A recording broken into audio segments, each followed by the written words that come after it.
Hi, Dave Kline here for Raptor Adventures. This particular episode is a two-part episode. Both parts of this episode filmed on the same body of water, and that is the Muddy Run Reservoir in Lancaster County, Pennsylvania, about an hour and 15 minutes from my house. I took my pedal kayak down there on a 100-degree day in May. That didn't work out so well for me, but I documented it, and we did catch some fish. Mostly sunfish, but you'll see it's still fun to do when you're getting exercise when you're out there pedaling that kayak around, especially on a 100-degree day. And then the second part of this episode is I decided to go back down there in July of the same year. Take the pedal kayak down. I did a little bit better that day. And so let's get right into it now. Let's head on down to Muddy Run Reservoir in Lancaster County. Well, as I said, it was a beautiful day, although it was a 100-degree day in May, so I waited till actually about 4 o'clock to get out there and start kayak fishing. And it's really a beautiful lake, well-maintained park. There's a campground around there. And so I was really enjoying myself and the view.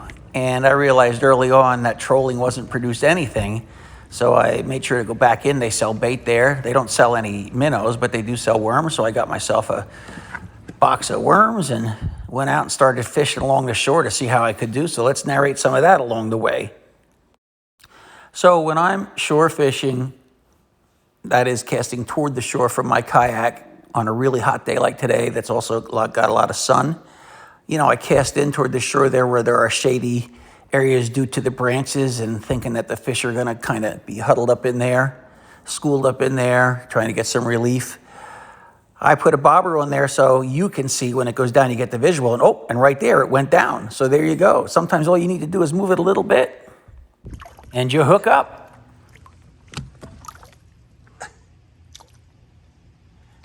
Sunfish.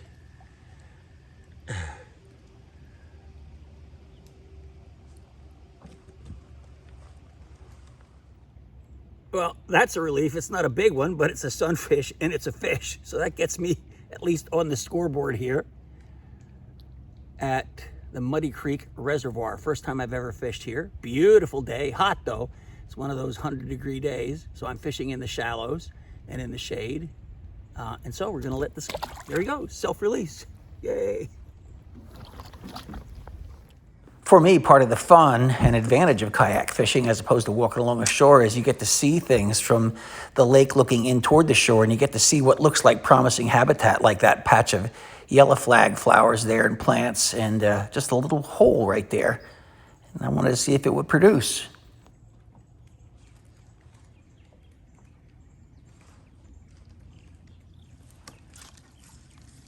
There we go. There we go. Working like crazy to get these little guys. It's another little sunfish,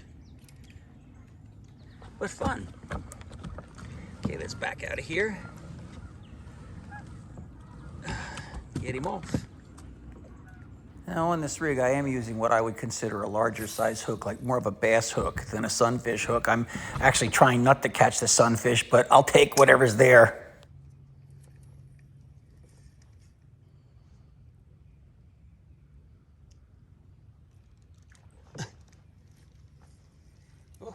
Man, they're little fish. Holy cow.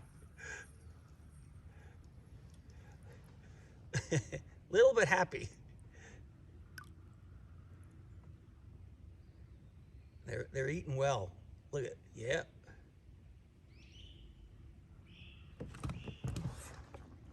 So what's going on here is often you'll see the bobber go down, but the fish doesn't get hooked. That's because I am using a larger hook and quite honestly, a pretty big fat piece of worm.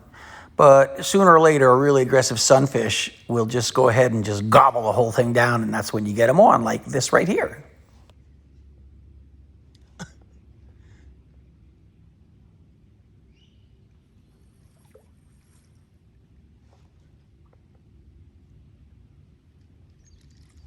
There we go. Oh my gosh, they're getting smaller. I soon won't be able to see them at all.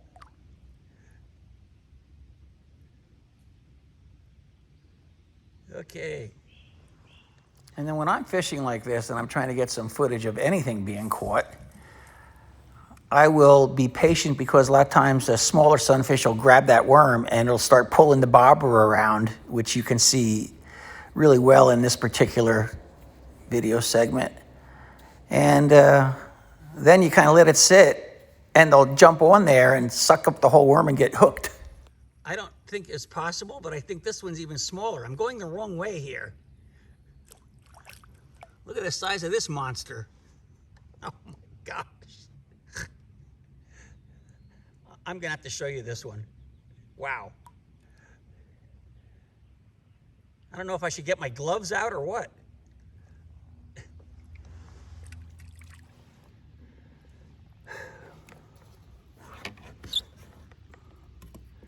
Yes, sir.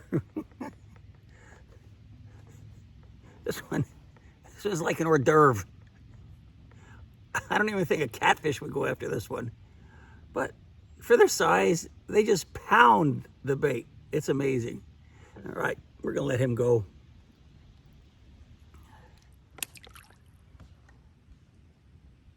There he goes. He's just calmly swimming away. You could see him swim through. Nice. Let's try here under this branches of this tree right here. There's a little stick that goes down into the water, so sometimes that holds fish, attracts and holds fish.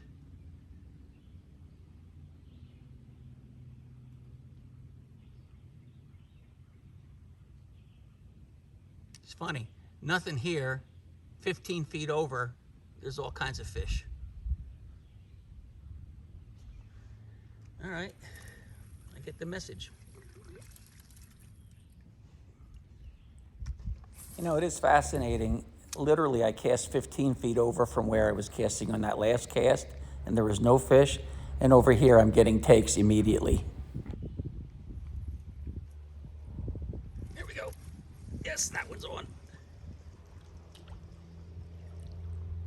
It's another little tiny guy, but bigger than the last one. So now I'm at least going in the right direction.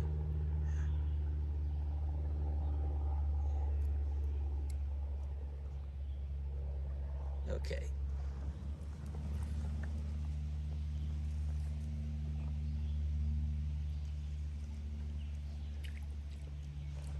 The water's so clear, I'm able to see him hit. Look at this. That's okay. I think I've set a new record for this trip in terms of how small. But what beautiful color. Beautiful color. So you'll notice some slack in the line. You might have noticed it before. I do that on purpose so that the fish has a little bit of leeway before it feels resistance to really, get a hook set.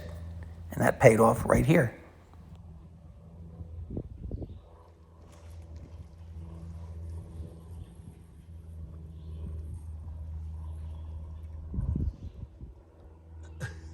Well, there's another one. Woohoo! All right.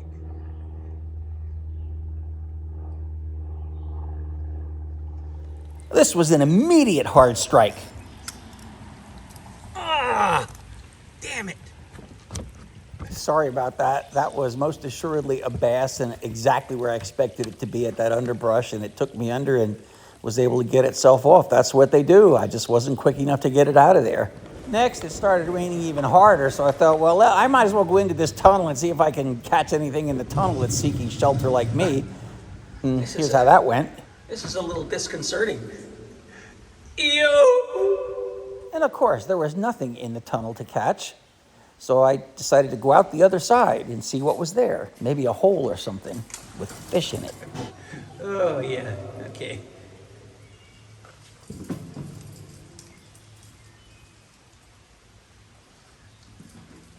Oh, that was exciting. And as a reminder, it was 100 degrees and extremely humid this day, so the rain actually felt good. I didn't mind getting rained on too much. Then it started coming down harder, and then I started to mind it a little bit.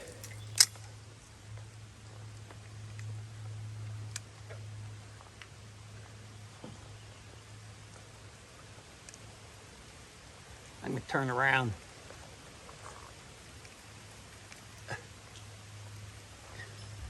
Okay, let's watch this maneuver.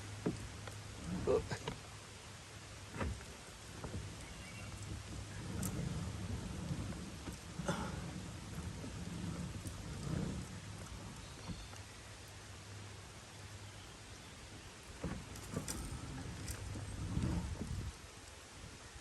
A little 3-point turn on the kayak right here.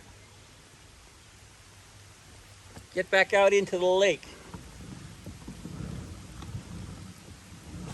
But there were no fish there, and the creek got very shallow very quickly, so I turned around and went back through the tunnel, stayed in there a while it rained. I'm gonna creep up here, and then I'm gonna backpedal a little bit, see if I can just hold my ground. Talk about a tight place to cast.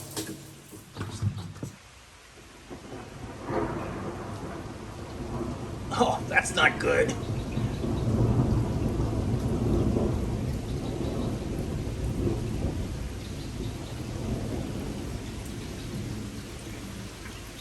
So right now, I found some shelter under this concrete bridge. There was a crack of thunder. I didn't see any lightning, but still it's pouring, so I'm not gonna go out in the middle of the lake. I got about 1.5 miles to go to get back to the car area that I was in. You'd think there'd be some fish in here. That would make it the bonus plan, but I'm protected from getting soaked, so not so bad. That's the way it goes sometimes. See, you can see right where I'm at, calm, no worries, no problem. I have the bobber right on the edge of where there's commotion from the rain. But out in the lake, boy, it is raining. Look at that. Now that wasn't supposed to happen till tomorrow, which just reminds me once again how weather people get paid regardless if they're right or wrong. Imagine if surgeons were like that. Yeah, we have about a 9% chance of getting it right. Okay, calm down now. So let's get out of here while the getting's good. And it didn't take long for the fish to start biting again once things calmed down out there. It really is a special thing being out there on the kayak, though. I love it. Okay, it's on.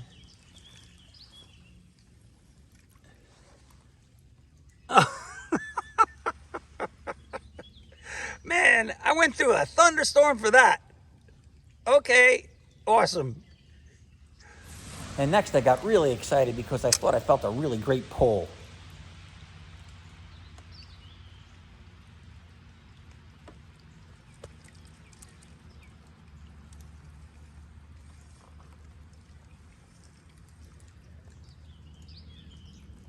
See, now that was the biggest hit I had so far. Good old stickfish. And of course, you know, it started raining hard again, but that didn't stop me because I was nowhere near the tunnel at this point, so I just went ahead and was casting off the bow where I hadn't been yet to see if I could find anything that was home. Now, I know it's tiny, but look for the fluorescent bright red bobber just to the right of the bow there. Watch it go down right now.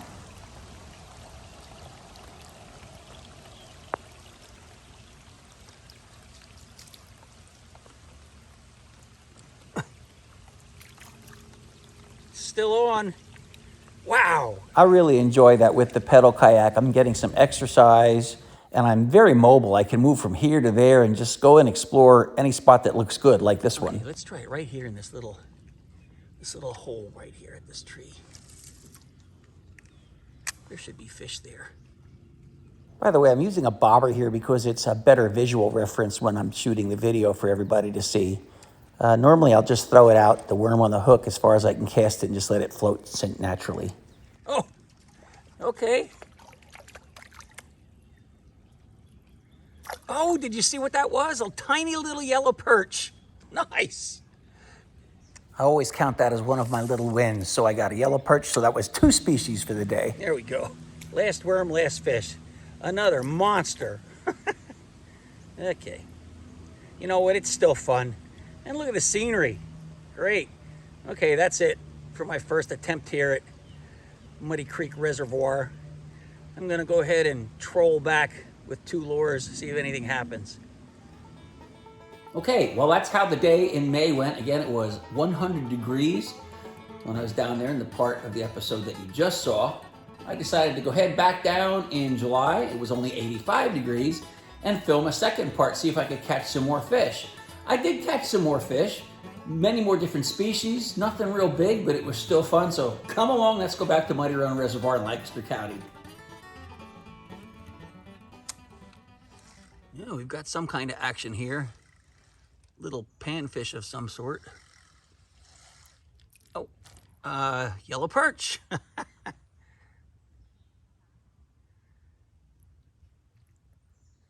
So this little yellow perch is about the size I've been trolling stick baits, lures. He wants to go, so we're gonna let him go.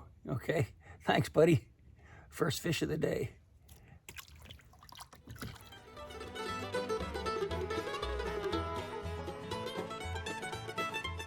Oh, there's a nicer pull. Oh, it's a sunfish. Man, a feisty sunfish. Wow. Yep. Okay. I just saw a little school of bass swim by. You think they would take it? No. So, question, do sunfish chase bass away at a certain size? Who knows? It just goes to show, though, that sunfish are pretty aggressive predators. And here we are under the mulberry tree, and I soon think there'll be a lot of carp here, but for right now, it's just all about sunfish.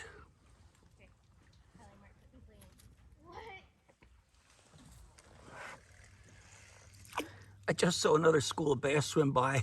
You think they would take my bait? Nope. Who took it? Sunfish. Man. This is interesting behavior. There's clearly fish over there. I'm gonna have to go over there. The cormorants were in there first, and then in came several blue herons. Well, it's about 85 degrees here on the lake today, but that comes after like 5 days of oppressive heat. Here in this region of Pennsylvania, it was like 101, 103, 105 degrees. So I have had no luck at all trolling, and I've tried all kinds of different baits, lures, artificials. Some of them I tried and true, and they just are not making things happen. However, when I slowed up and just started working the shoreline, I got some panfish, as you saw, you know, one yellow perch and some sunfish, but I'd really like to catch a bass to put into this episode. The birds are really active, but every time I go near them, everything just dies down. So I'm gonna troll for a while. It's been 2 miles of trolling and about an hour of trolling. So about 2 miles an hour, which is about right. And there's nothing else to do but tell you stories. So like the story here is, I was trolling up by the one shoreline, and there's a trail that goes all around this lake. And I guess it takes 2 hours to hike it. And I've seen people throughout the day. And all of a sudden I hear this woman calls to me. She says, "Hey, hey." I said, "Yes." She said, "Did you see my family?" I mean, I don't know her, you know. So I said, well, I mean, I've seen a lot of people. I don't know if they're your family. And she says, "Well, they started out about an hour ago, and you know, maybe they went around the whole trail. What do you think?" What do I know? I said, "Yes, I didn't see anybody come back. That's the best I can offer you." So that story, because this is what fishermen do, we tell stories when it's slow. The idea is that when we're not paying attention to fish, then we'll try to steal our bait. Anyway, big blue heron going in front of me squawking. When I was on the ski patrol, the mountain host patrol at my local ski mountain near my home in Pennsylvania, my two standout interactions with the public go like this. This is 1 and 2. A woman comes up to me and says, "Excuse me, sir." I said, "Yes. How can I help you?" "Did you see my skis?" I mean, I see 1,000 skis out here. What do your skis look like? Are they special? Do you have your name on it? Blah, blah, blah, blah, blah, blah. "No, I don't remember the brand." Oh boy. So we walked up and down the fence row for a little while, and then we found him. Okay, the number 2 story is, and this one tops them all, I am taking a run and I stop, and a woman skis up to me, and this is exactly what she says to me, first thing out of her mouth. "Sir, have you seen my son?" I mean, I don't know, maybe. It's possible. There's 5,000 people out here. What's he look like? Okay, well, where'd you last see him last? Well, I saw him last when I put him in ski school. Okay, well, what time is ski school over? She looks at her watch and she says, "Oh, about an hour from now." I said, "Well, probably, go pick him up an hour from now. He's probably out in the mountains somewhere." Oh, okay. And there it is, dealing with the public. And that's why I spent a lot of time out by myself now in retirement, kayaking and fishing. And right now, apparently just getting some exercise because the fish are not biting. Anyway, back to fishing. I have 2 lures in, 2 artificials. They're silver colored, they're bright and shiny, and one's really big and is really low, thinking like if the fish are hiding down in the colder water below the thermocline or near it, maybe I can attract their attention. Then I have a lighter one about halfway between that and the surface. So we'll see. I'm conserving worms now because I want to wait till later on in the afternoon when things cool down a little bit and then try some shore fishing again. That's my report for now. I'll let you know when we hook up. Well, here's a fish. Oh, I see a blue tail. It's got to be a sunfish. Yep. Well, at least it's a fish.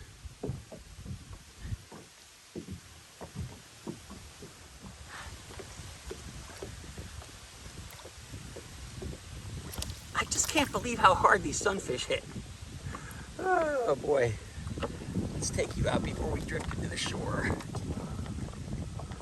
Take you out to the middle of the lake a little more here, buddy. Okay, time to let you go. Now look at this spot right up here. You have to think that there's got to be fish under here. The trees are coming down about 25 feet off the shore. And it's nice and shady. Let's throw a worm in there and see what happens.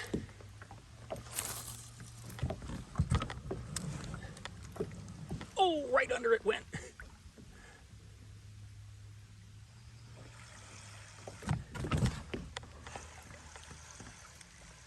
Oh, and there is a fish on it. Okay, well that's nice when you know, it's such a tiny thing though. All right. And there were plenty of fish all around this structure. Okay, we're in sunfish heaven here. A lot of fish here in the shade. Look how translucent that fish is when you see it at the light like that. Wow. Amazing. Remember earlier in this episode where I took you underneath that bridge during the rainstorm? Well, I went back there because it just was a logical place for fish. And here we go, fish. Oh, still no bass. Nice sunfish, but not a bass.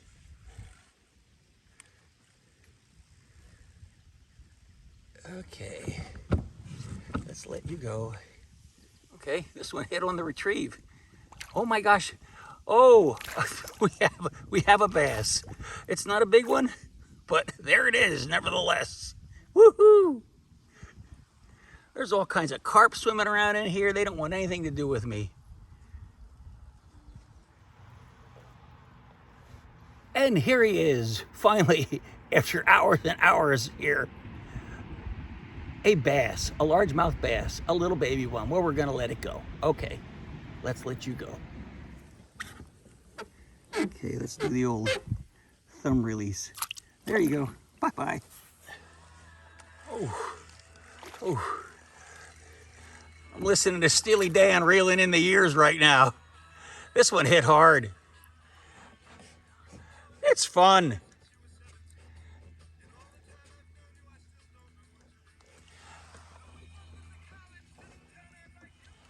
Reeling in the day, throwing away the time. Are you gathering up the tea? Yeah, little Steely Dan in the headset and reeling in the fish. Are you reeling in the fish? Yeah. Well, I've ended up back at the same tunnel I took shelter in during the first time I was here at the rainstorm. In part two, at least I caught some fish in here this time. Saw some bass and carp, but I want to catch some more. Well, we might have something of size here. Oh, yes, look at this. It is the amazing stickfish again. Wow. That's a good one. I think I'm going to have that one mounted.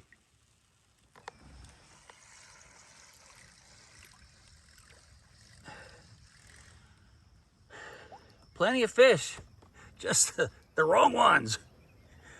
Alrighty.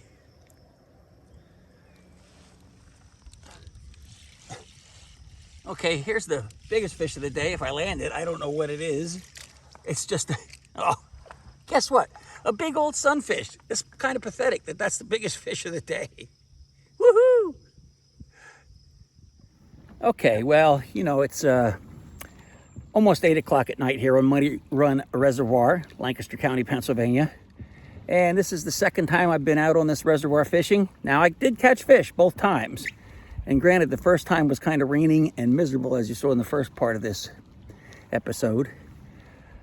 And today I did catch 3 different species of fish, right? So we caught the largemouth bass, sunfish, and a little yellow perch, but they were all tiny. That doesn't mean there aren't big fish in here. I've seen pictures of them. It just means that I didn't hook up with them.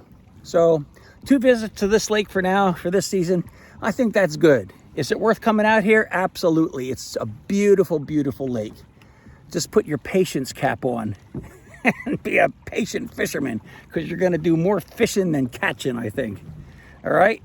Thanks for watching. Tell some friends about our show. If you're not already a subscriber, please consider going ahead and hit that subscriber and like button, and tell some friends about our show, and I'll see you in the next episode. See ya. But wait! Okay, well, here's why you don't finish the show before you're done trolling. I got a nice slab of a crappie bass here, so species number 4. This made the day right here. Look at this guy. He hit the rod so hard, it almost took it out of my rod holder. Wow. Sweet fish. Ooh, man, that's a nice one. Yeah, baby. Okay. Yeah, so I was trolling in toward the dock. I thought, well, I'll just put these artificials out there just a little bit. They're gonna troll maybe 4 or 5 feet under the surface. I have them on a short line because there's some weeds up in that part of the lake. And here's what I got because of doing that. So really nice, really, really nice. So that makes it an even happier ending for this episode of Raptor Adventures. I'm Dave Kline. Thanks again for watching. Okay, we're gonna let you go, bud. And that didn't take long. Goodbye.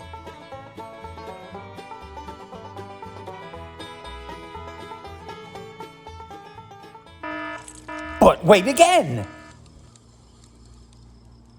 Here's another fish on. What is that? Oh, it's a largemouth, a little baby largemouth bass. It hit hard though. Wow. Let's do the release. Thumb and gone. Very nice. All right, that's our show for this time around. Don't forget, this is Raptor Adventures. My name is Dave Kline, your producer and host. If you have an idea for an adventure, I'd love to come out there and film with you. Have camera, have fishing rod, will travel. Happy to do so. Love to document whatever kind of species you think is fun to catch. And other than that, tell some friends about the show if you enjoyed it. And why not subscribe and like? It doesn't cost you anything to do that. I'm not charging anybody anything. I'm just trying to share some adventures and maybe a little bit of knowledge about what you got to do to catch some fish, or at least see some, or at least have some good times in the great outdoors. I'll see you next time around. Thanks a lot for watching. Take it easy.